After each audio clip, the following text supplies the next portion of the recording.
আজকে আমরা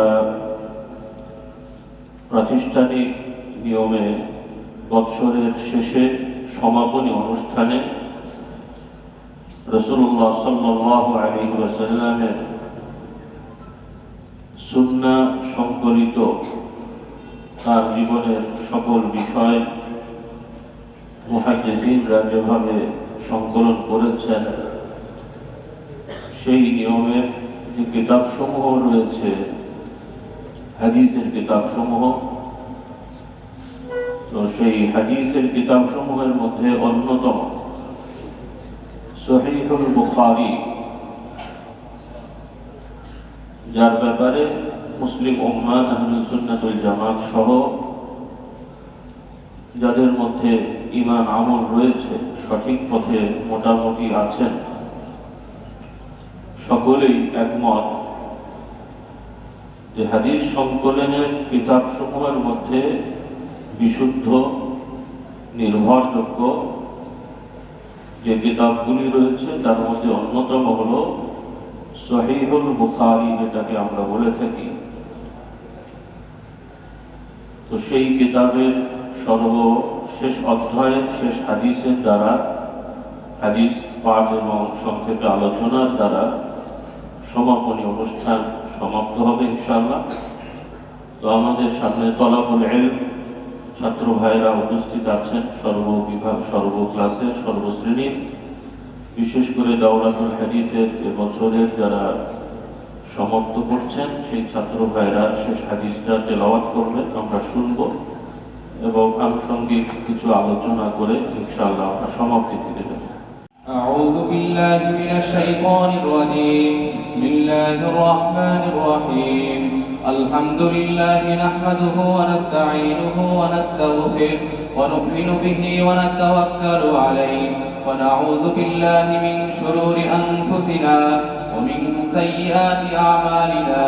من يهده الله فلا مضل له ومن يضلله فلا هادي له. ونشهد أن لا إله إلا الله وحده لا شريك له. ونشهد سيدنا ومولانا محمدا عبده ورسوله. أما بعد فإن أصدق الحديث كتاب الله وخير الهدي هدي سيدنا ومولانا محمد صلى الله عليه وسلم. وشر الأمور محدثاتها وكل محدثة بدعة وكل بدعة ضلالة وكل ضلالة في النار. وبالسند المتصل منا إلى الشيخ الإمام الهمام الحافظ الحجة أمير المؤمنين في الحديث أبي عبد الله محمد بن إسماعيل بن إبراهيم بن المغيرة بن برجزبة الجعفي اليماني البخاري رحمه الله تعالى. اللهم انفعنا بعلومه وعلومهم أجمعين آمين يا رب العالمين. أنه قال: باب قول الله ونضع الموازين القسط ليوم القيامة وأن أعمال بني آدم قولهم يوزن. وقال مجاهد: القسطاس العدل بالرومية، ويقال القسط مصدر المقصد وهو العادل، وأما القاصد فهو الجائر. وبه قال حدثنا أحمد بن إشكاب قال حدثنا محمد بن فضيل عن عمارة بن القعقاع عن أبي زرعة عن أبي هريرة رضي الله تعالى عنه قال: قال النبي صلى الله عليه وسلم: كلمتان حبيبتان إلى الرحمن خفيفتان على اللسان ثقيلتان في الميزان سبحان الله وبحمده سبحان الله العظيم. আলহামদুলিল্লাহ, আমরা হাদিসটা কিতাব থেকে আমরা শুনলাম। বর্তমান ফিতনার সময় কিছু মানুষেরা আছে, মুসলমান নামধারী, তারা প্রচারণা চালাচ্ছে যে আল্লাহ তাআলার পক্ষ থেকে কোরআন নাযিল হয়েছে, মুহাম্মদ সাল্লাল্লাহু আলাইহি সাল্লামের প্রতি কোরআন এসেছে, তিনি কোরআনের প্রচার করেছেন, কোরআনের দাওয়াত দিয়েছেন, কাজেই কোরআনুল কারীম মেনে চলাই যথেষ্ট এবং এটাই সব। তাদের বক্তব্য অনুযায়ী হাদিস বলতে যা বোঝানো হয় এবং হাদিস বলতে যা আমরা এই কিতাব আকারে পড়ি, বলি, মাসলা মাসাইল বলি, রিওয়ায়াত করি, তাদের মতে এগুলো নির্ভরযোগ্য না এবং এগুলো মানার প্রয়োজন নেই। এই ধরনের একটা গোমরাহী দল, তারা শুধু পথভ্রষ্ট না, এই ধরনের বিশ্বাস যাদের থাকবে তারা মুমিন হতে পারে না, ইসলামের মুমিন হতে পারে না। মুমিন আবার দু রকম আছে।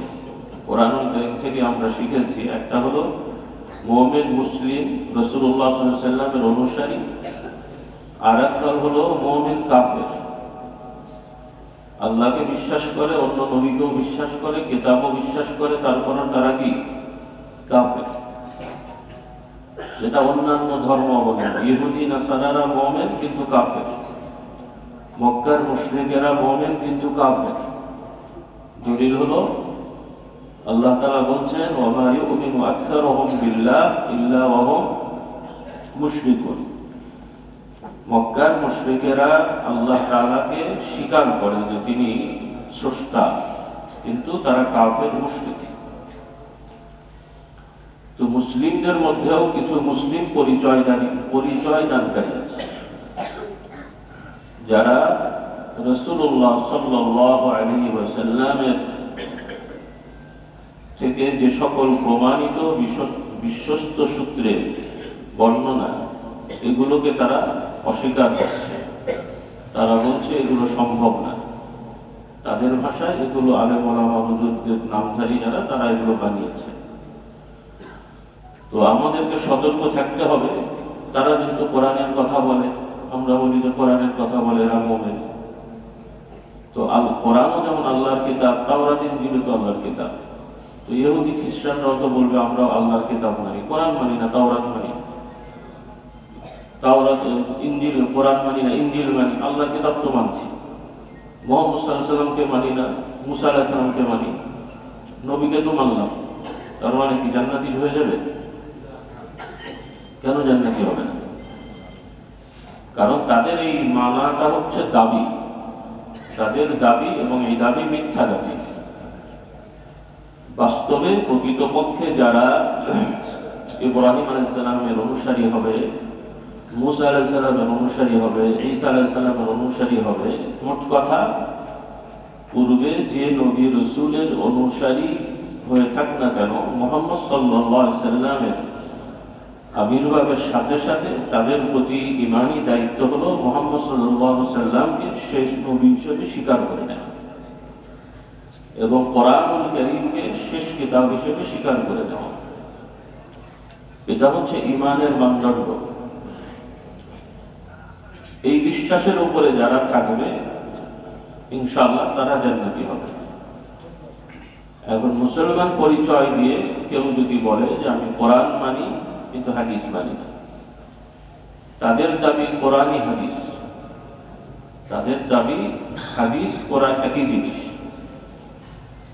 তারা দলিল দিচ্ছে আল্লাহ তাআলা উত্তম হাদিস নাজিল করেন, আল্লাহু আনজাল আহসানাল হাদিস কিতাবাল্লাহ, এটা তাদের দাবি। তো এগুলো হচ্ছে অবান্তর যুক্তি। কারণ কোরআনুল কারীম থেকে স্পষ্ট যে আল্লাহ রাব্বুল আলামিন মুহাম্মদ সাল্লাল্লাহু আলাইহি ওয়াসাল্লামের প্রতি কোরআন নাজিল করে আবার হুকুম দিয়েছেন যে এই কোরআনুল কারীম সুন্দরভাবে, স্পষ্টভাবে মানুষদেরকে জানিয়ে দেওয়া, বুঝিয়ে দেওয়া, বাস্তবে আমল করে এটাকে পরিপূর্ণ করে দেওয়া, যেটা কোরআনুল কারীমের সরাসরি শব্দের মধ্যে নাই, বাক্যের মধ্যে নাই।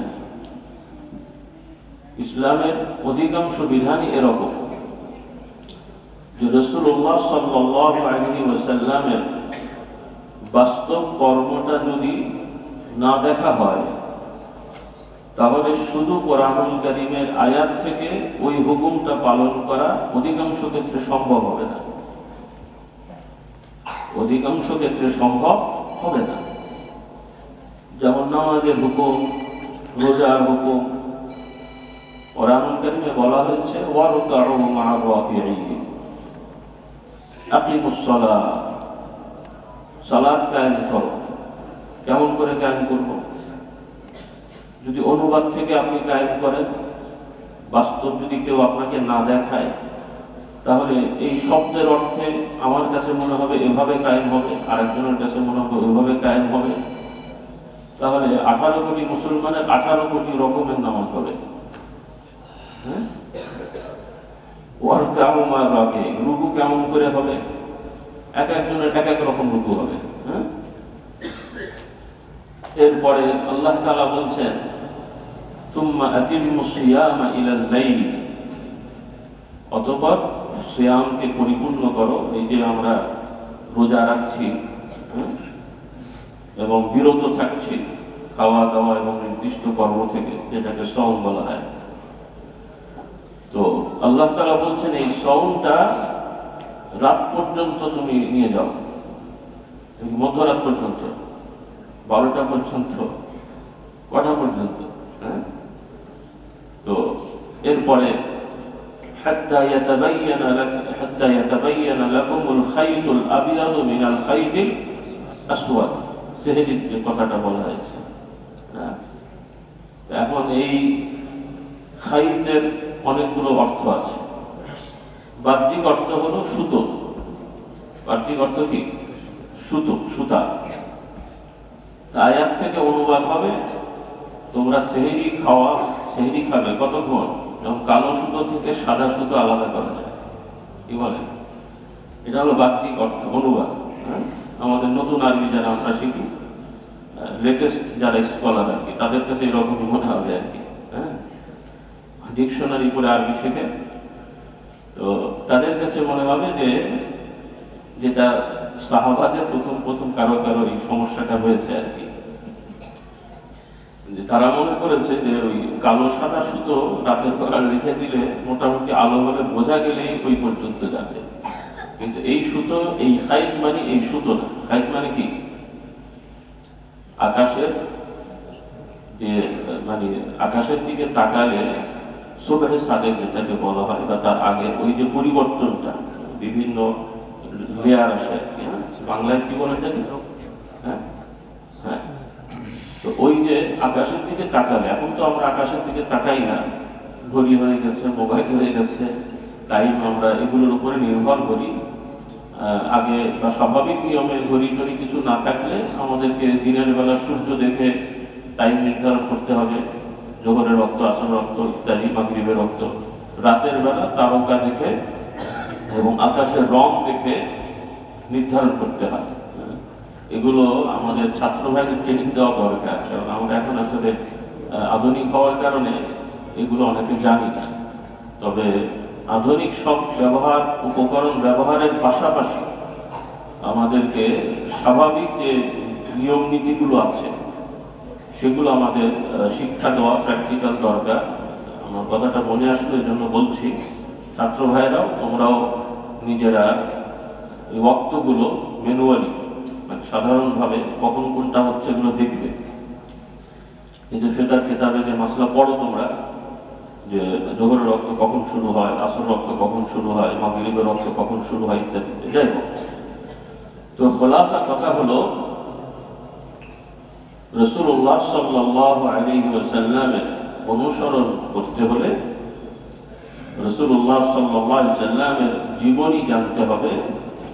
সেই জীবনীর সকল বর্ণনাগুলোকে পারিভাষিকভাবে মুসলিম উম্মাহ হাদিস হিসেবে বর্ণনা করেন। হাদিস, এই জন্য এর সংজ্ঞা আছে, আপনারা পড়েছেন। হাদিস বলতে শাব্দিক অর্থের নতুন, শাব্দিক অর্থে কথা, কিন্তু ইসলামী পরিভাষায়, শরীয়তের পরিভাষায়, ইসলামী শাস্ত্রের পরিভাষায় হাদিস বলতে আমরা বুঝি রাসূলুল্লাহ সাল্লাল্লাহু আলাইহি ওয়াসাল্লাম থেকে যত ধরনের বিষয় বর্ণনা হয় সেগুলোকে হাদিস বলা হয়। এখন যারা এই প্রশ্নটা তোলে যে এত বছর আগে এত কথা মানুষ মনে রাখবে কেমন করে, তো এটা তাদের একটা ভুল ধারণা। কারণ বর্তমান সমাজ ব্যবস্থায় চিন্তা করলে এটা আসলে অসম্ভব এবং কঠিন। কিন্তু রাসূলুল্লাহ সাল্লাল্লাহু আলাইহি ওয়াসাল্লাম এবং তার কাছাকাছি সময়, কয়েক শতাব্দী, সেই সময়ের যে আরব দেশের রেওয়াজ ছিল সেই অনুযায়ী রাসূলুল্লাহ সাল্লাল্লাহু আলাইহি সাল্লামের এই বিষয়গুলো মুখস্থ রাখা এবং বর্ণনা করা এটা খুব বেশি কঠিন কিছু ছিল না। আর রাসূলুল্লাহ সাল্লাল্লাহু আলাইহি সাল্লামের এই বর্ণনাগুলো বেশিরভাগ ক্ষেত্রেই আসবে 23 বছরের বর্ণনা। কত বছরের? 23 বছরের বর্ণনা।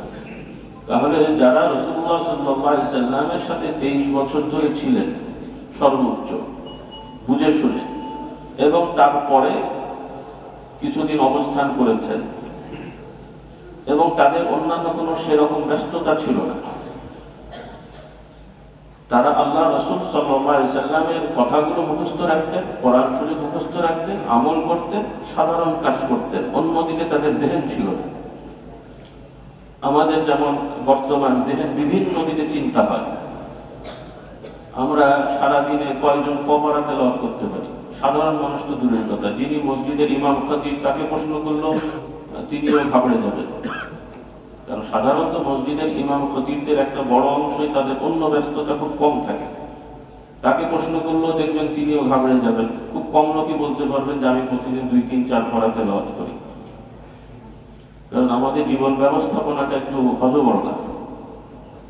কিন্তু সাহাবায়ে কেরামদের অনেকেই এক দিনে 10 পারা, 20 পারা, 15 পারা পর্যন্ত তেলাওয়াত করেছেন। সুবহানাল্লাহ। আপনারাও পারবেন যদি ওইভাবে জীবনটাকে সাজানো হয় বা সুযোগ থাকে। সাধারণত সবার পক্ষে সম্ভব হবে না, কারণ যে লোক 7-8-12 ঘন্টা তাকে কাজ করতে হয়, তারপরে পারিবারিক অন্যান্য জটিলতা আছে, তার পক্ষে 10-12 পারা যেমন 1 পারা পড়াও জটিল। কিন্তু সাহাবায়ে কেরামদের জীবনযাত্রাটা আমাদের মতো এত যান্ত্রিক ছিল না। উল্লেখযোগ্য সাহাবাদের জীবনী পর্যালোচনা করলে দেখা যাবে তাদের বাজারঘাটের কাজকর্ম সর্বসাকুল্যে 2-3-4 ঘন্টার ব্যাপার, আর বাকি সময়টা তারা ওই নামাজ, তেলাওয়াত, জিকির আজকার নিয়ে ব্যস্ত থাকতেন। সুবহানাল্লাহ। যার কারণে আমাদের অবস্থা চিন্তা করে তাদের অবস্থা বিচার করলে এটা ভুল হবে। এজন্য এরপরে সাহাবায়ে কেরাম আর রাসূলুল্লাহর সম্পর্ক আমাদের মতন তো আর না। সাহাবায়ে কেরাম এবং রাসূলুল্লাহ সাল্লাল্লাহু আলাইহি সাল্লামের সম্পর্ক হচ্ছে জীবন মরণের মতো। আল্লাহ রাসূল সাল্লাল্লাহু আলাইহি সাল্লামের সর্বকিছু ধারণ করার জন্য তারা তাদের জীবন উৎসর্গ করার জন্য প্রস্তুত ছিলেন এবং দিয়েছেন। সুবহানাল্লাহ। এটা আমাদের পক্ষে শুধু মুখের কথা এবং কল্পনা, আর সাহাবাদের কাছে এটা বাস্তবতা। কাজেই সেই সাহাবায়ে কেরাম আল্লাহ রাসূল সাল্লাল্লাহু আলাইহি সাল্লামের কথাগুলো মুখস্থ রেখেছেন বা রাখবেন এবং পালন করবেন, এটা কোনো অস্বাভাবিক কিছু না, অসম্ভব কিছু না, বরং এটাই স্বাভাবিক। এই জন্য যারা এই সমস্ত প্রশ্ন তুলবে যে এত কথা মুখস্থ থাকে কেমন করে বা বর্ণনায়, আর তারা শুধু মুখস্থই রাখেননি, সাথে সাথে এগুলো যেগুলো জটিল মনে হয়েছে তারা লিখে ফেলেছেন, যেগুলো সহজ মুখস্থ রেখেছেন, যেগুলো কঠিন মনে হবে ভুলে যাওয়ার ভয় মন করেছেন, লিখে রেখেছেন। তো যারা হাদিস অস্বীকার করে তাদের একটি বড় দাবি হলো যে তারা হাদিস দিয়ে আবার দলিল দেয়। তারা নিজেরাই হাদিস অস্বীকার করে, আবার তারা হাদিস দিয়ে দলিল দিচ্ছে যে রাসূলুল্লাহ সাল্লাল্লাহু আলাইহি ওয়াসাল্লাম তো হাদিস লিখতে মানা করেছেন। আমাদের প্রশ্ন হলো যে রাসূলুল্লাহ মানা করেছেন জানলেন কি করে? বলে আপনাদের তো হাদিসে আছে, তো আপনি ওই হাদিস, আপনি তো হাদিসকে অস্বীকার করলেন, তো ওইটা আবার দলিল হলো কেমন করে আপনার? হ্যাঁ, তাহলে যদি আপনি ওইটা মেনে নিতে পারেন তাহলে আপনাকে ওইটাও মানতে হবে যে এক হাদিসে যেমন হাদিস লেখার নিষেধ করা আছে, আবার অন্য জায়গায় হাদিস লেখার অনুমতি দেওয়া হয়েছে। এটা ব্যক্তি বিশেষে স্থানকাল পাত্র হিসেবে, ব্যক্তি এবং স্থানকাল পাত্র হিসেবে, অর্থাৎ একজনের বা একটা কারণে রাসূলুল্লাহ সাল্লাল্লাহু আলাইহি ওয়াসাল্লাম আশঙ্কা করেছেন যে কোরআনের বক্তব্য হাদিসের বক্তব্য কেউ হয়তো মিলিয়ে ফেলতে পারে, আয়াতের মধ্যে জটিলতা সৃষ্টি হতে পারে, সেই হিসেবে সতর্ক করেছেন।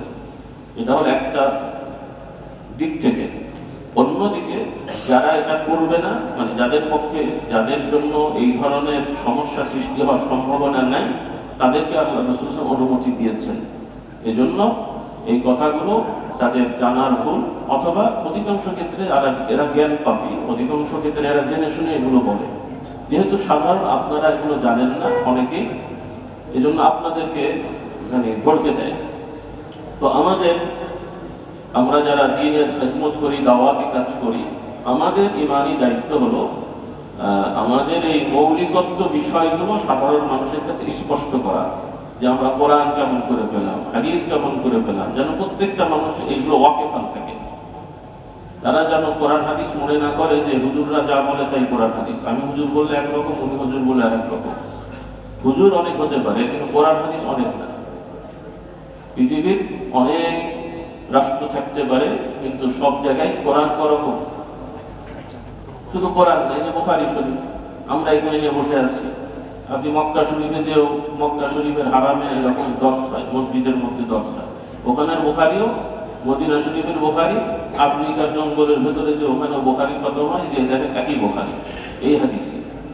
হ্যাঁ, কাজেই যে শুধু কোরআনই অবিকৃত তা নয়, যত হাদিস আছে, সহিহ বর্ণনা যেগুলো আছে, উলামায়ে কেরাম এগুলোকে শনাক্ত করে দিয়েছেন। পৃথিবীর সব জায়গায় হাদিসের কিতাবের হাদিসগুলোর মৌলিক বিষয় এক, কিছু কিছু শব্দ বাক্য নিয়ে মতভেদ হয়। তো সেগুলো কারণ হলো যে কোরআনের শব্দ সবকিছুই আল্লাহ তাআলার পক্ষ থেকে সরাসরি অবতীর্ণ হয়েছে, সেখানে অর্থ দিয়ে বর্ণনা করার কোনো অনুমতি ছিল না, নাই।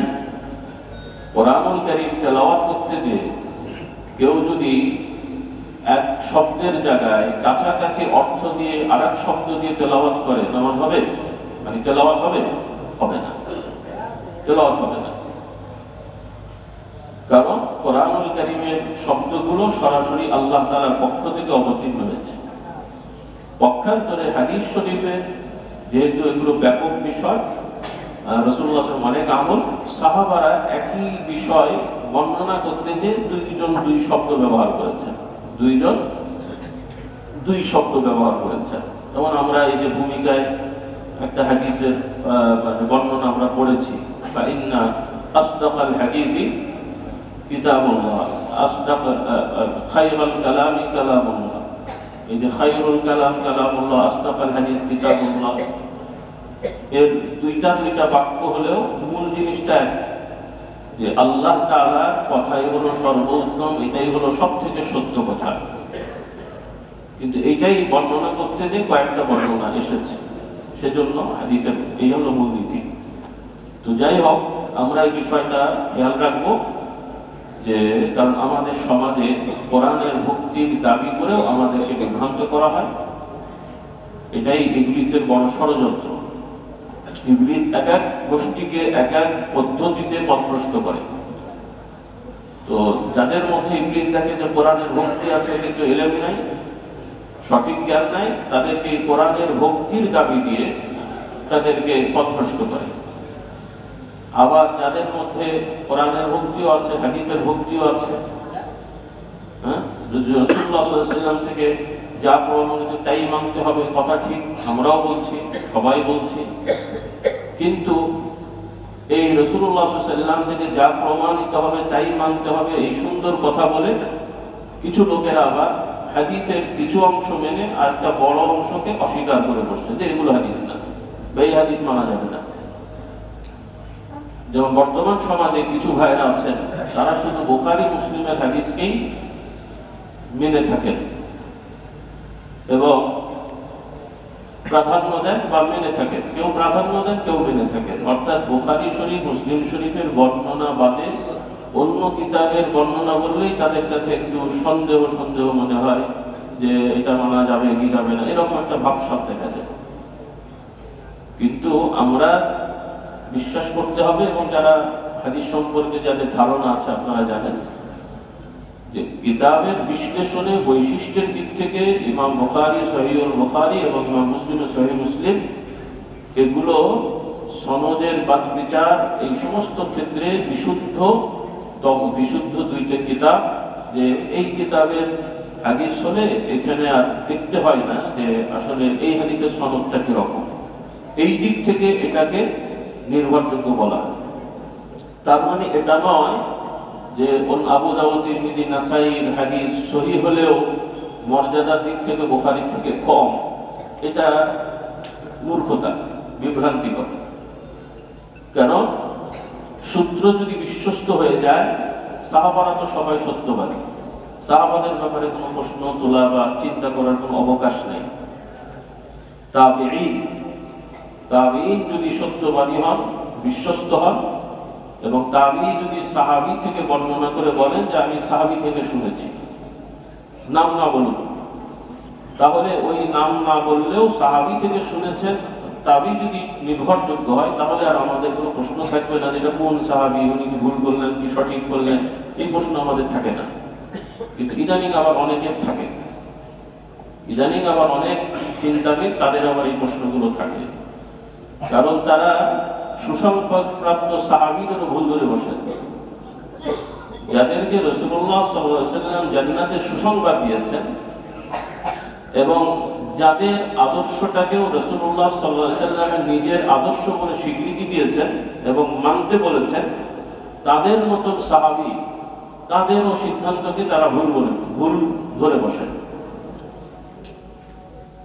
তাহলে কি রেজাল্ট হলো?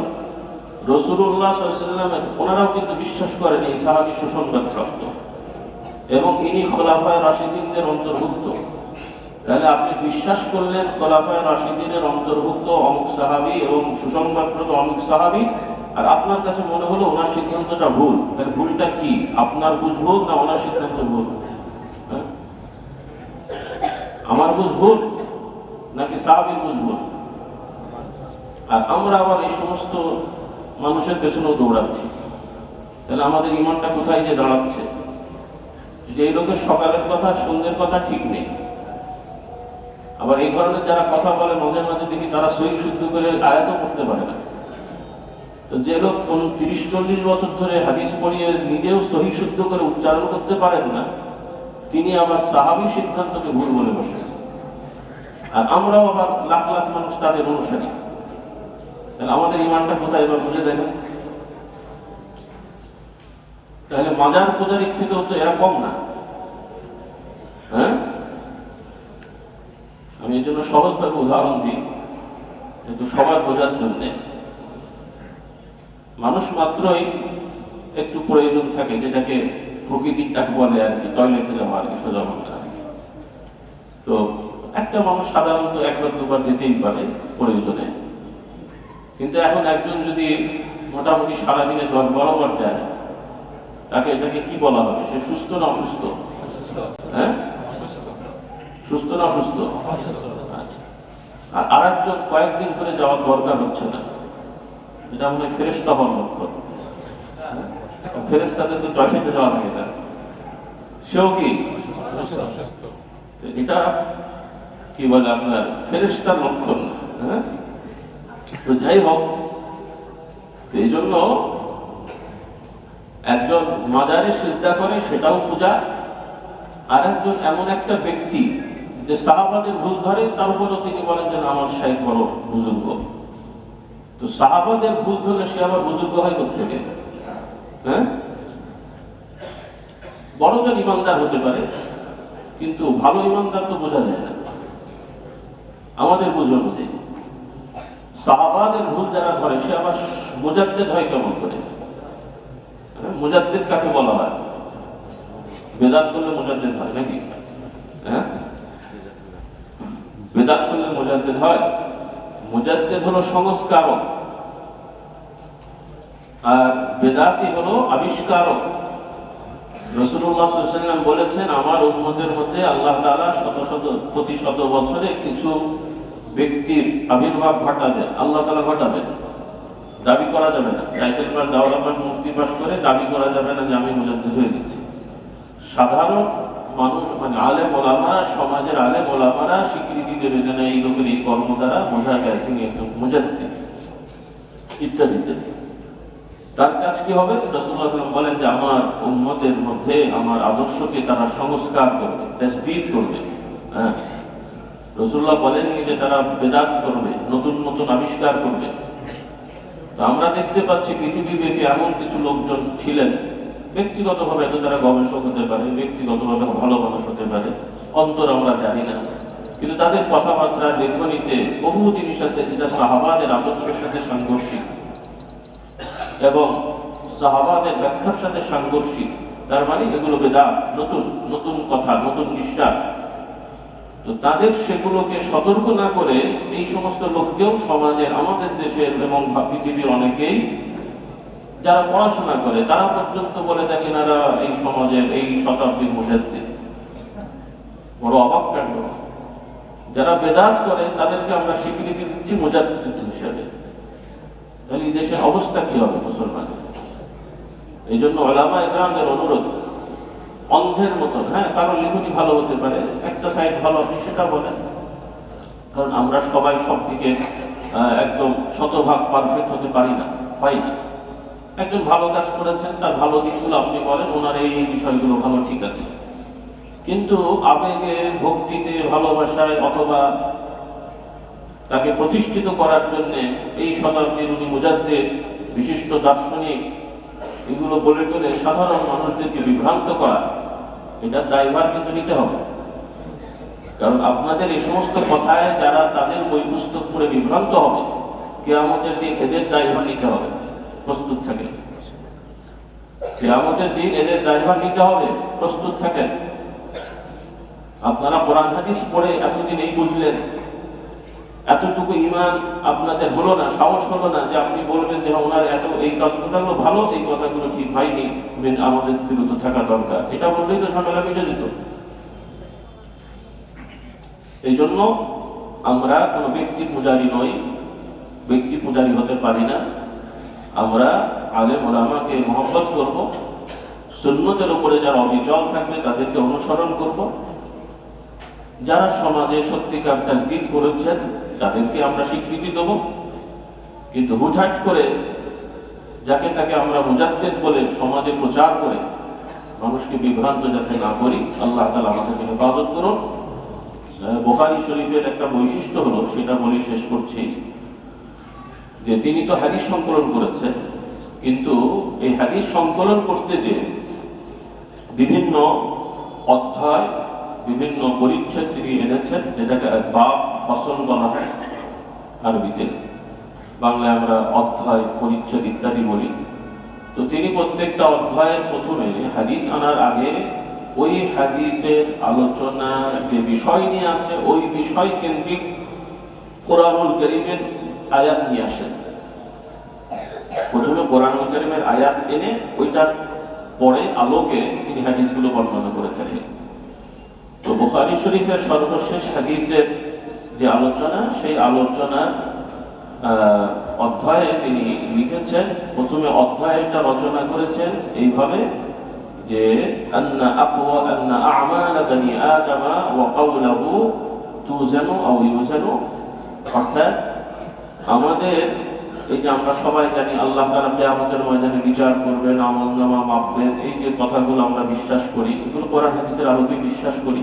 কারণ কোরআনুল কারীমে কিয়ামতের বর্ণনা আছে, আমল মাপার কথা আছে, ভারী হওয়া হালকা হওয়ার কথা আছে, এগুলো আপনারা শুনেছেন বারবার। তো এখানে ইমাম বুখারী রাহমাতুল্লাহ আলাইহি তিনি আমাদেরকে শিক্ষা দিলেন, আমাদেরকে বোঝালেন যে আমাদের শুধু বাহ্যিক এই কর্মগুলো, বড় বড় যে আমলগুলো দেখতে অনেক বড় মনে হচ্ছে, যেগুলো কর্ম কাজ, শুধু এগুলোই মাপা হবে না, বরং আমরা যে কথাবার্তা বলি, হ্যাঁ সারাদিন কথা বলি, উল্টো পাল্টা বলি, তারপরে ধরা পড়লে বলি ভাই মুখের কথা কি দাম আছে, বলি না? কিন্তু আল্লাহ তাআলার কাছে মুখের কথারও দাম আছে, মুখের কথারও বিপদ আছে, মুখের কথারও বিপদ আছে, মূল্য আছে এবং বিপদও আছে। এটাই আমাদেরকে শিক্ষা দিলেন। কোরআনুল কারীমে অন্য আয়াতে আল্লাহ তাআলা বলেন, মা ইয়ালফিযু মিন কাওলিন ইল্লা লাদাইহি রাকীবুন।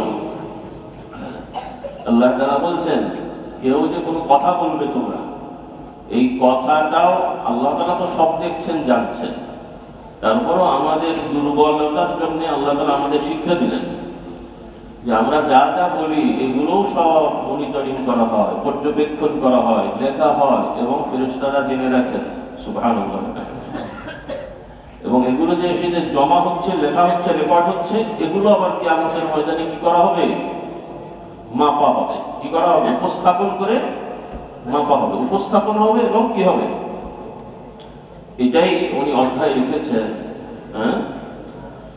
যে আন্না আ'মাল বানি আদম কাওলাহু, কথাগুলো মাপা হবে। কি নিয়মে কেমন করে মাপা হবে আল্লাহ পাক ভালো জানেন। আর এখন তো বিভিন্ন নতুন নতুন উপকরণ হওয়ার কারণে আমরা নিজেরাও কিছুটা দেখতে পাচ্ছি কেমন করে মাপা হয়। এই যে মোবাইলে কথা বলেন, মাপযন্ত্র আছে না নেই? কথার শুধু মূল্যায়নও হয়, ক টাকার কথা বলেছেন। 30 বছর আগে যদি বলা হতো কয় টাকার কথা বলেছেন, মানুষ হাসত যে কথা আবার টাকা হয় নাকি। হ্যাঁ, কিন্তু এখন টাকা হয় না। বিলেতে কথা বললে এক মূল্য, দেশে কথা বললে আর এক মূল্য, ইন্টারনেটে কথা বললে আর এক মূল্য। হ্যাঁ, এই জন্যে আমাদের কথা কাজে সতর্ক হতে হবে। আর তিনি এই হেডলাইনটা নিজে থেকে বানাননি, কারণ আল্লাহ তাআলা কোরআনে বলেছেন যে কিয়ামতের দিন আল্লাহ তাআলা আদালতের মাপযন্ত্র প্রতিষ্ঠা করবেন। কিসের মাপযন্ত্র? আদালতের মাপযন্ত্র। ইনসাফ, আল্লাহ তাআলা যে মাপবেন সেই মাপযোগটা হবে ইনসাফ ভিত্তিক, আদালত ভিত্তিক। এই জন্য কোরআনুল কারীম আল্লাহ তাআলা আমাদের শিক্ষা দেন, ওয়া নাদাউল মাওয়াজিনাল কিসতা লিয়াউমিল কিয়ামাহ, কিয়ামতের ময়দানে, কিয়ামতের দিন, ইয়াউমুল কিয়ামাহ মানে সবাইকে দণ্ডায়মান করা হবে। কিয়ামত, কিয়ামা ইয়াকুম কিয়ামা, সবকে দাঁড় করানো হবে। ইয়াউমা ইয়াকুমুর রূহু ওয়াল মালায়েকা, এইভাবে কিয়ামতের বর্ণনা ইয়াউমুল কিয়ামা। তাহলে ওই ইয়াউমুল কিয়ামা, ওয়া নাদাউল মাওয়াজিনা ইয়াউমুল কিয়ামা, কিয়ামতের ময়দানে আল্লাহ তাআলা মাপযন্ত্র প্রতিষ্ঠা করবেন আদালতের। সেখানে কোনো বেইনসাফি করা হবে না। ফালা তুযলামু নাফসুন শাইআ, কারো প্রতি কোনো ধরনের অবিচার করা হবে না। কি করা হবে না? অবিচার করা হবে না। ওয়া ইন কানা মিসকালা হাববাতিন মিন খারদালিন আতাইনা বিহা, সামান্য সরষে দানা থেকেও ক্ষুদ্র পরিমাণ কোনো বিষয় যদি কেউ করে থাকে, সেটাও আল্লাহ তাআলা বলছেন আমি সেটা উপস্থাপন করব। আতাইনা বিহা ওয়া কাফা বিনা হাসিবিন, এবং আল্লাহ তাআলা জানালেন যে তিনি আমাদের এই সব বিষয় হাজির করার জন্য, হিসাব রাখার জন্য তিনি একাই যথেষ্ট। সুবহানাল্লাহ। ফেরেশতাদের উপরে নির্ভর করে না। আমরা হুজুর পীর সাহেব, মুহাদ্দিস, মুফতি সাহেবদের উপরে নির্ভর করে না যে আমরা রিপোর্ট দিলে সেই রিপোর্টে কি বলে মামলা হবে। আল্লাহ তাআলার বিচার ব্যবস্থাপনায় তিনি কারো রিপোর্টের উপরে নির্ভর করবেন না। এমনকি কিরামান কাতিবিনের রিপোর্টেও তিনি নির্ভর করবেন না। তারা তাদের রিপোর্ট পেশ করবে, কিরামান কাতিবিন তারা তাদের রিপোর্ট পেশ করবে, কিন্তু এই রিপোর্টের ভিত্তিতে আল্লাহ তাআলা মামলা নেবেন, মানে মামলা রায় দেবেন না। আল্লাহ তাআলা রায় দেবেন তিনি তার ইলমে এবং প্রত্যেকটা ব্যক্তির আমল তাকে দেখিয়ে। সুবহানাল্লাহ। কেউ বলতে পারবে না যে আমি করিনি, আল্লাহ কেমন বিচার করবে। দুনিয়ার কোটে হয় না। কিয়ামতে বলতে, বরং আপনি আমি নিজের কথা কাজ করে ভুলেও যেতে পারি বা ভুলে যাব, কিন্তু আল্লাহ তাআলা তো ভুলেননি। কিন্তু যখন দেখানো হবে তখন যে যার আমল সে নিজেই স্বীকার করবে যে হ্যাঁ আমি সত্যিকার বলেছিলাম, করেছিলাম। সুবহানাল্লাহ। কাফেররা হতাশ হয়ে বলতে থাকবে, মা লিহাযাল কিতাবি লা ইউগাদিরু কাবীরাতান ওয়ালা সাগীরাতান ইল্লা আহসাহা ওয়া ওয়াজাদু মা আমিলু হাদিরা ওয়ালা ইয়াযলিমু রাব্বুকা আহাদা। ছোট বড় কোনো কিছুই বাদ দেওয়া হয়নি। আল্লাহ তাআলা বলছেন যারা আসামি, অপরাধী, তারা নিজেরাই স্বীকার করবে। মা লিহাযাল কিতাব লা ইউগাদিরু কাবীরাতান ওয়ালা সাগীরাতান ইল্লা আহসাহা ওয়া ওয়াজাদু মা আমিলু হাদিরা। আল্লাহু আকবার। কাজেই আল্লাহ তাআলা তার নিজের ইলমে বিচার করবেন। এটা ঈমানদারদের জন্য সুসংবাদ, মুনাফিকদের জন্য দুঃসংবাদ। কারণ ঈমানদারদের সুসংবাদ যে আমার বিরুদ্ধে মিথ্যা বলে যে যা পারে বলতে থাকুক, আল্লাহ তাআলা সব জেনে যাবে। সুবহানাল্লাহ। আর মুনাফিকদের জন্য দুঃসংবাদ যে বাইরে বড় বড় জিনিস দেখাবে, ভেতরে অন্যরকম। মানুষ বলবে বিশিষ্ট ইসলামী চিন্তাবিদ ফেরেশতা, কিয়ামতের ময়দানে সব ভাগ ভেঙে যাবে, কিছুই করার থাকবে না। আল্লাহ তাআলা আমাদেরকে সুসংবাদ পাওয়ার তৌফিক দান করুন। তো যাই হোক, আল্লাহ তাআলা বলছেন ফালা তুযলামু নাফসুন শাইআ ওয়া ইন কানা মিসকালা হাববাতিন আতাইনা বিহা ওয়া কাফা বিনা হাসিবিন। এই আয়াতের আলোকে ইমাম বুখারী রাহমাতুল্লাহ আলাইহি এই হাদিসটা সংকলন করলেন। সেটা হলো যে খাফিফাতান আলাল লিসান, কালিমাতান খাফিফাতান, কালিমা স্বাভাবিক অর্থে নাহুর দিক থেকে, নাহু সরফিকদের মতে কালিমা মানে বাংলায় বলা হয় শব্দ, কিন্তু ভাষার দিক থেকে কালিমা বলতে কথা, আলোচনা, খুতবা ইত্যাদি সবকিছুই এর মধ্যে থাকে। কারণ অনেকে যারা অল্প বিদ্যা তারা বলবে যে এত বড় কথা আবার কলেমা হয় কেমন করে। এটা নাহুর দিক থেকে কালিমা মানে শব্দ। হ্যাঁ, আল কালিমাতু লফজুন উদিয়ালিমান পড়েছেন না, সেটা হলো নাহুর দিক থেকে। কিসের দিক থেকে? নাহু সরফ, ব্যাকরণের দিক থেকে। আর ভাষা, লুগা, ভাষার দিক থেকে কালিমা বলতে বোঝানো হয় কথাবার্তা, লেখালেখি, সব কিছুই। মানে একজন একটা যা বলবে, ও 1 ঘন্টার কথা বলবে, আরবিতে বলা হবে যে উনি 1 ঘন্টায় এই কলেমা বললেন, আরবিতে বলা হয় আল্লাহ ইউলকি কালিমাতান বলা হয়। তার মানে কি আসসালামু আলাইকুম বলে শেষ, আসসালাম বলতে হবে না, আসসালাম এতটুকু বলবে। আসসালামু আলাইকুম বলে তো আবার শুধু কালেমা হয় না, ওটা একটা বাক্য হয়ে যায়।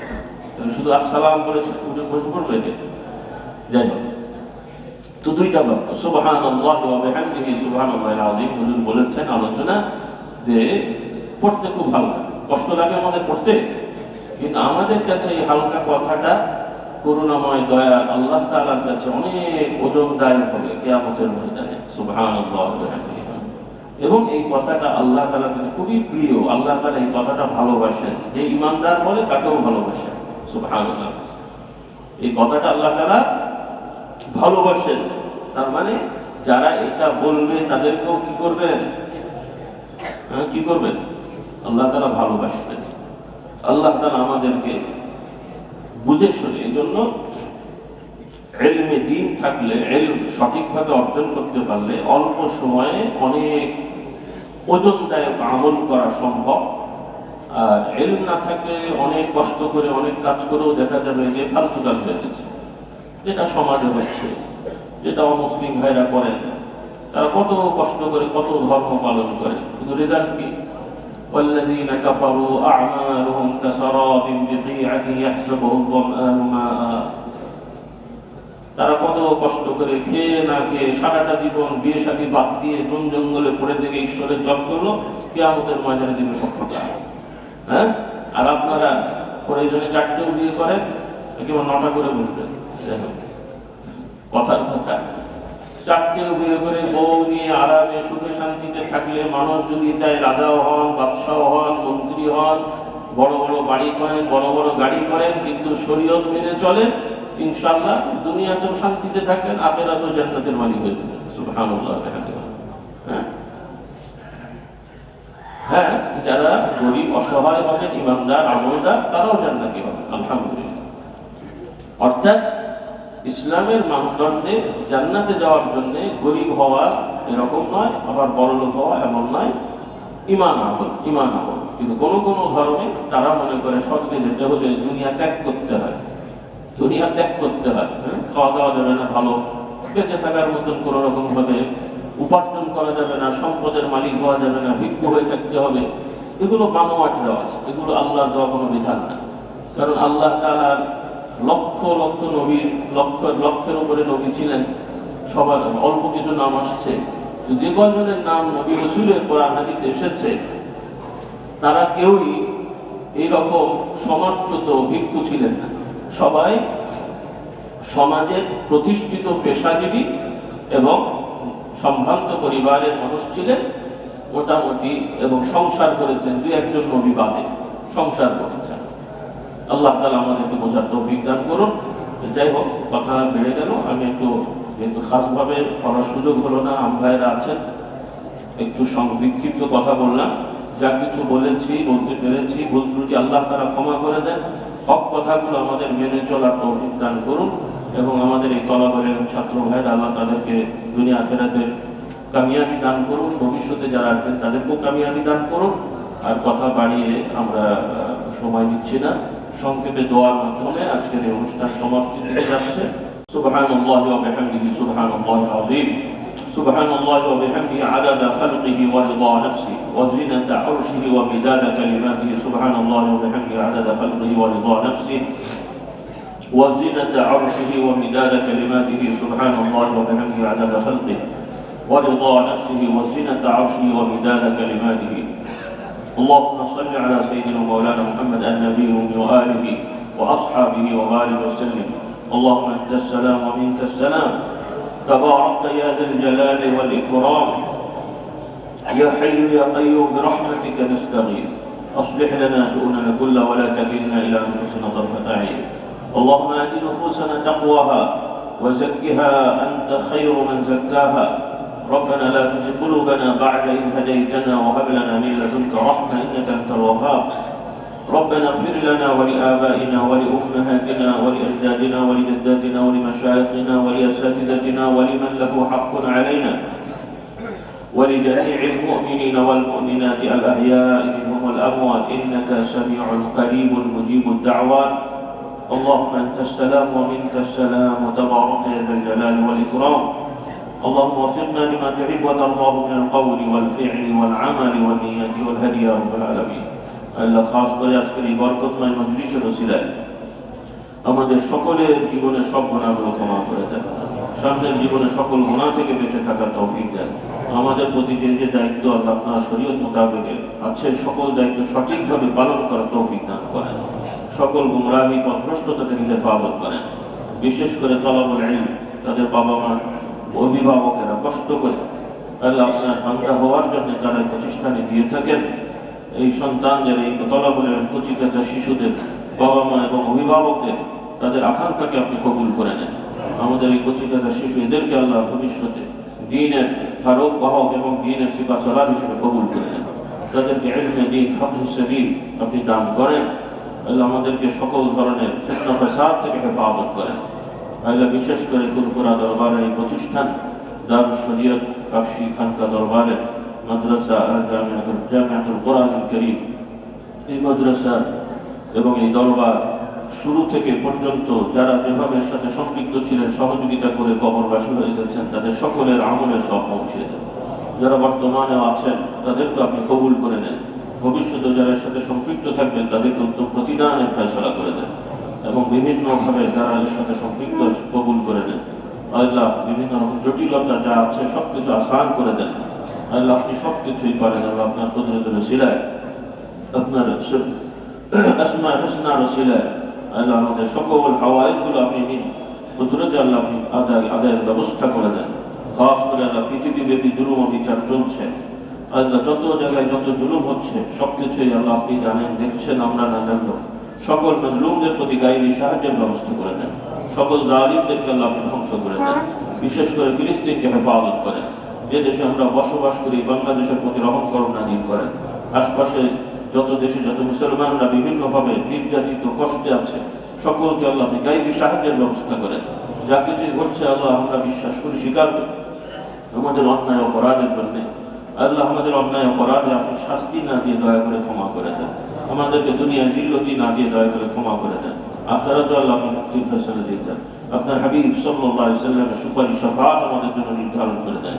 তার হাউজে কাউসার আমাদের জন্য বরাদ্দ করে দেন। আল্লাহ যেদিন আপনার ছায়া ছাড়া ছায়া থাকবেন আমাদেরকে আপনার ছায়া প্রাপ্ত বান্দাদের অন্তর্ভুক্ত করেন। আল্লাহ আমাদের সকলকে সিরাতাল মুস্তাকিমের উপর কায়েম থাকার তৌফিক দেন। আল্লাহুম্মা সাল্লি আলা সাইয়্যিদিনা মাওলানা মুহাম্মদ النبي وآله وأصحابه وبارك وسلم. سبحانك اللهم وبحمدك أشهد أن لا إله إلا أنت أستغفرك وأتوب إليك. سبحان ربك رب العزة عما يصفون وسلام على المرسلين والحمد لله رب العالمين.